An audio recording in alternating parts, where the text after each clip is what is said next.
Jacob stood by the stone watering trough, the dry earth crunching under the restless hooves of the flock. He pulled a wand of fresh storax from his side and braced it against the rim. With a steady hand, he pressed his knife into the bark. The blade peeled back a thin strip, revealing the stark, white wood beneath. He carved deep, rhythmic lines, creating a sharp contrast against the dark surface. He did not rush. He worked until the wood was marked with bold, deliberate patterns. When he finished, he stepped into the path of the approaching sheep and planted the sticks firmly into the mud. The animals slowed. As they lowered their heads to drink, their eyes locked onto the white stripes. They moved around the wands, their gaze fixed on the stark geometry. In the shadow of the carved wood, the flock gathered and mated. Jacob watched the process, noting how the visual rhythm of the sticks commanded their attention. He knew what would follow. The shepherd's lesson echoed in the quiet of a different room, where a husband and wife stood at the threshold of their own creation. They approached this moment with the cold, calculated precision of an engineer wiring a complex machine.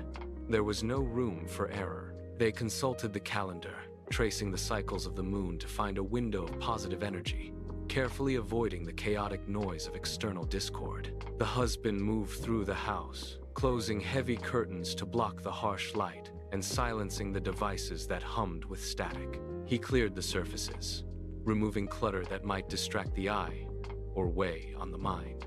The wife sat in the center of the room, practicing the rhythm of her own breath, slowing her heart rate until the air around her felt still. They understood that their internal state was the foundation. They sought a period of total purification, scrubbing their minds of lingering stress and ensuring their bodies were in peak condition. Every action was deliberate. Every movement was measured.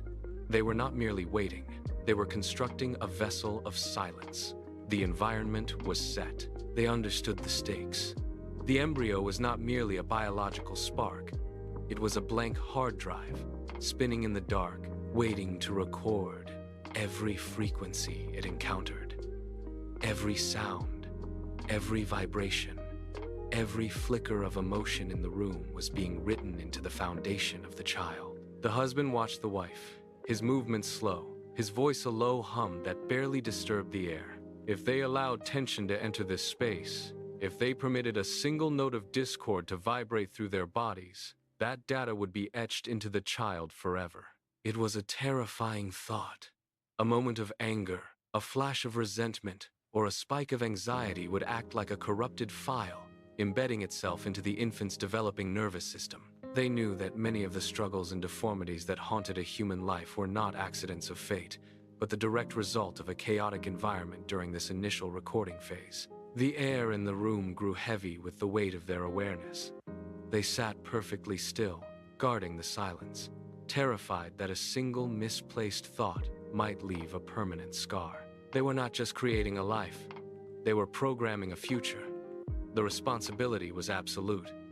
They had to remain clean, clear, and perfectly aligned, because the machine was already running. The infant arrived, a small, breathing testament to the silence they had guarded. When the father first took the child into his arms, he did not move with the frantic energy of a new parent. He moved with a deliberate, rhythmic slowness. He felt the infant's skin against his own, a surface so sensitive it seemed to vibrate with the slightest change in his own heart rate. He began to massage the baby's limbs, applying a steady, calming pressure.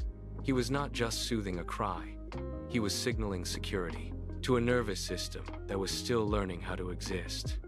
He watched the child's eyes, noting how they tracked the tension in his own jaw. If he tightened his grip, the child's breathing hitched. If he softened his shoulders, the child's muscles slackened in response. It was a mirror. The father realized with a jolt that he was no longer an independent actor. Every twitch of his hand, every shift in his posture, was being hardwired into the child's developing form. He became the architect of this reality. He was the frequency. He was the blueprint. The parents knew that excess, even of goodness, diluted the essence of a soul. Like a plant drowning in water or an engine stalling with too much oil, a life without boundaries lost its strength. They set firm guidelines, teaching that quality always outweighed quantity. They watched their own actions, knowing the child mirrored every hesitation. If they remained calm, the child absorbed that peace. They raised the child to view life as a sacred act of creation rather than a pursuit of fleeting pleasure. By maintaining this balance, they kept the child's internal energy sharp and unencumbered by the heavy shells of negative habits.